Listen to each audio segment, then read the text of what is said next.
He's taking some questions now. He's been taking some questions on tariffs and China. Let's listen to where he's at. And we're going to see what happens with Gaza. But we've made a lot of progress in the Middle East. Tremendous. Should have never happened. That date, that very special date, October 7th, should have never happened. It would have never happened if I were president.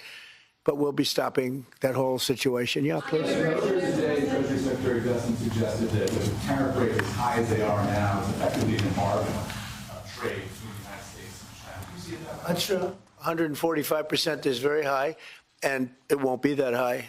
It's not going to be that high. It got up to that. We were talking about fentanyl, where, you know, various elements built it up to 145. No, it won't be anywhere near that high. It'll come down to if you have It'll come down substantially, but it won't be zero.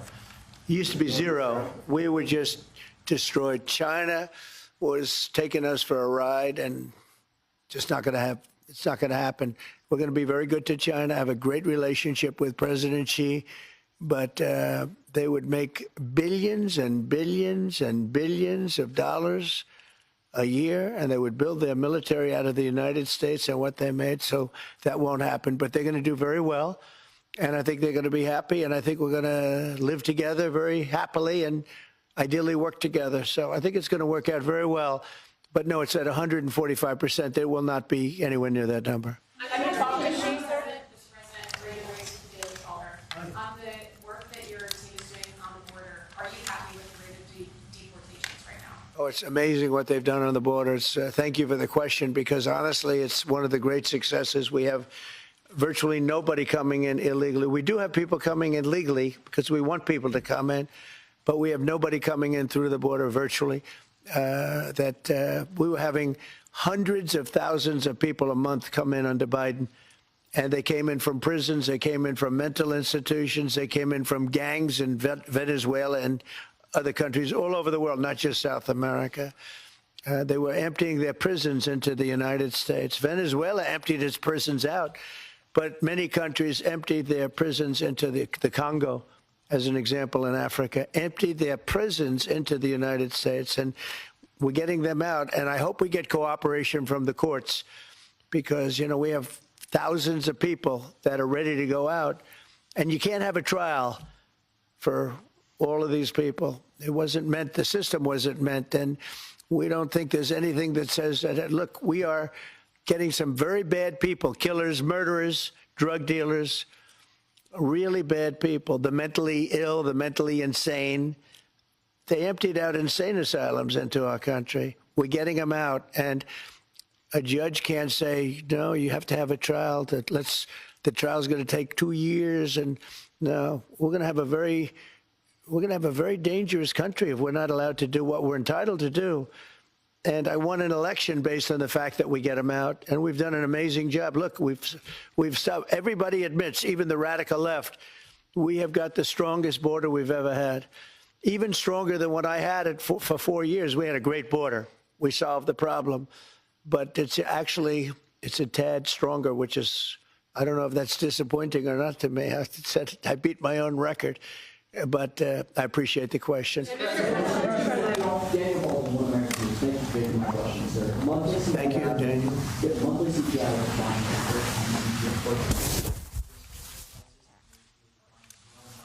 prices down as well. Can you talk about how you've managed to lower prices so rapidly into your sector? Well, thank you, Daniel. The question is about prices. The prices are going down, not going up. One of the big things is energy is going down. I see that we had a couple of states where gasoline was at $1.98 a gallon. Nobody thought they'd see that for years, maybe, and that's a big thing.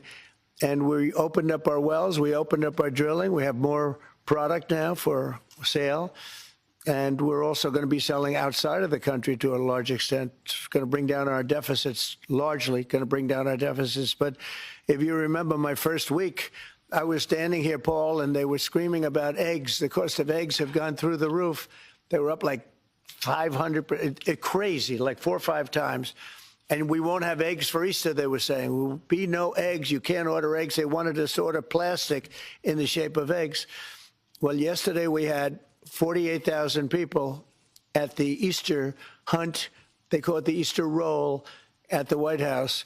And we had all eggs. And as you know, the cost of eggs has come down like 93, 94% since we took office. And they're pretty much normally priced now. Great job. Our Secretary of Agriculture, Brooke Rollins, did a very good job. But groceries have come down. It's all coming down. The only thing that hasn't come down, but it hasn't gone up much, are interest rates. And we think the Fed should lower the rate. We think that it's a perfect time to lower the rate. And would like to see our chairman be early or on time as opposed to late. Late's not good. Mr. President, you've said... I don't want to talk about that because I have no intention of firing him. No intention of firing. Mr. President, There are reports that you're considering doing something for moms across the country, giving them some type of bonus whenever they have a child. Are you considering that, or are you just... Sounds like a good idea to me. Yeah, please. So to clarify, you have no intention of firing Jerome Powell because your economic advisor Kevin Hassett a few days ago said that you and people in the White House were studying this idea of possibly before his term ends. No. Do you have any plans on doing it? None whatsoever. Never did. The press runs away with things. No, I have no intention of firing him. I would like to see him be a little more active in terms of his idea to lower interest rates. This is a perfect time to lower interest rates. If he doesn't, is it the end? No, it's not. But it would be good timing. It could have taken place earlier. But no, I have no intention to fire him. Last time you talked, I don't want to comment on that. That doesn't matter. Mr. President, you said... When can we expect the Epstein documents to be released? The rest of them? Which documents? The Epstein files? I don't know. I'll speak to the Attorney General about that. I really don't know. I know that we've done the RFK.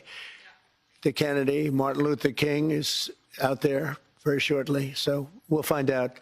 But we've really announced we're doing them in full transparency. You know, when we did JFK, people were saying, "Oh, maybe it wasn't all; it was all," and people actually went up to the office and they looked at some things that were, you know, not really easily available, and they were amazing. All right, we'll leave that there because we've got a bit to get to, but a couple of big headlines there from Donald Trump, notably that concession there that there is no intention of firing the US Fed Reserve Chair Jerome Powell. After last week, he said on Truth Social that his termination couldn't come quick enough, but Donald Trump just said there that's the media running away with things, and while he does want rates to come down, he's got no intention of firing Jay Powell. That might have an effect on the markets. We shall see.